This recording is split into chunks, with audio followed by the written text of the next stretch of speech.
Chapter 13. It wasn't my fault, Teeny wailed. Melody pushed me. I didn't push you, Teeny, Melody insisted. Did so. Stop arguing and somebody go find a broom, Miss Hogan said, taking charge. There's one over there in the corner, BB said, pointing. I'll go get the dustpan. Everyone please be careful not to step on the glass. I'm gonna pick out my color, said Teeny. Then she turned to Nick and added, I'll pick one out for you too if you want. That's okay, said Nick. Teeny marched over to the glass cabinet and after examining the bottles of nail polish for a minute, plucked number 54 from the shelf. Teeny looked over her shoulder to see if anyone was watching. There was something she'd been itching to do since the minute she'd walked into the beehive. With everyone busy cleaning up the glass from the broken bowl, now seemed like the perfect time. Moving slowly so as not to draw attention to herself, she made her way across the room to the row of dryers. Quietly climbing into a chair, she pulled one of the dome-shaped beehives down over her head and switched it on, grinning happily as the hot air began to whip her hair around. We're really sorry, Nick told BB as he took the dustpan from her. He squatted down on the floor. No worries, BB told him. I'm just glad nobody was hurt. Miss Hogan swept a pile of broken glass and candy into the dustpan and then turned to Melody. What do you have to say for yourself, she asked. What do you mean, Melody replied. The child says you pushed her. I didn't, said Melody. But she could tell by the look on her face that Miss Hogan didn't believe her. If there's one thing I can't abide in a person, Miss Hogan sniffed with disdain, it's dishonesty. Melody felt her face get hot. She knew she shouldn't say anything, but she couldn't help it. That's pretty funny coming from you, don't you think, she said. Miss Hogan's eyes flashed, and when her upper lip curled, Melody saw a bright red lipstick stain on her front teeth. I'm sure I don't know what you mean, Miss Hogan snapped. You don't have to pretend anymore, Miss Hogan said Melody. Your secret is out. I know about the wedding. I know about everything. Miss Hogan was mad as a hornet. You ought to be ashamed of yourself, Melody Bishop, poking your nose into other people's business.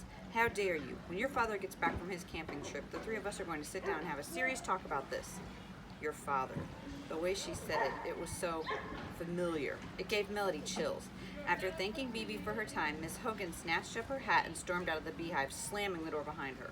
Melody turned to Nick. Now do you believe me, she asked miserably. There was no getting around it. Things did not look good. Miss Hogan hadn't denied anything, and the fact that she knew Melody's father had gone camping was pretty incriminating too. I'm sorry, Bishop, Nick said. Is there anything I can do? Yeah, ask your phone to find out how much a one-way ticket to Siberia cost, she told him. She was only half kidding. BB, who had been standing there quietly, through all of this, finally spoke up. Can somebody please explain what just happened, she asked. It's kind of a long story, Nick told her, but I guess we should start by telling you that we didn't really come here to get our fingernails painted. I did, cried Teeny. She had grown bored with the hairdryer and was ready to move on to the main event. Her hair was so tangled and teased up from being under the dryer, she looked like a tumbleweed with pink legs. Here's the color I want, she said, holding up the bottle of nail polish she had chosen earlier.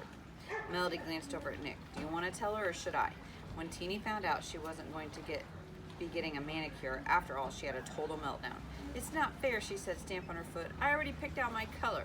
Maybe you can come back some other time with your mother, BB suggested. But I want to do it right now, Teeny sobbed, throwing herself down on the floor in despair. Is there anything else you can think of that might cheer you up, BB asked, leaning over her.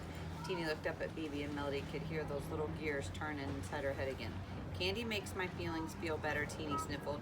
It might have been the first thing Teeny had ever said that Melody agreed with, but a mountain of wild berry Skittles wouldn't have cheered Melody up now. BB went to the supply closet where she kept her stash of candy and came back a minute later holding a bouquet of Dum-Dums in her hand. What flavor do you want, she asked. Root beer, said Teeny, plucking a sucker from the bunch. And mystery too, she added, helping herself to a second Dum-Dum, this one with yellowish question marks decorating the wrapper. What flavor is mystery, asked Nick. Mystery flavor, said Teeny, pulling off the wrapper and jamming the Dum-Dum into her mouth. We should get going, said Melody. Teeny's mother might be worried. Mama's taking a nap, said Teeny, and I want to go in the back and see the dog. This isn't a good time, said BB quickly. I just want to pat his head.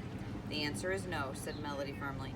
Undeniably, indisputably, categorically no. It's time for us to go. Teeny glowered at Melody and then turned and stared to make a run for the white door that had led to BB's apartment. Only Nick was too quick for her. He scooped her up and tossed her over his shoulder like a wriggling pink sack of potatoes. Come on, short stuff, he said. We're out of here. Nick carried Teeny outside, but when Melody reached the door, BB put a hand out to stop her. I wish you'd stay, she told Melody, just for a little while. We need to talk. If it's about the bowl, said Melody, I'm sure my dad will lend me the money to buy you a new one. It's not about the bowl, said BB.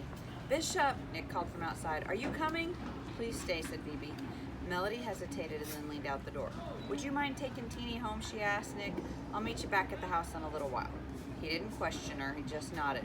From the way Teeny was looking at him, Melody knew she'd be no trouble at all on the ride home. It was impossible not to like Nick Wu. Once they were off, Melody closed the door. Thank you, said BB. Melody noticed her eyes looked moist again.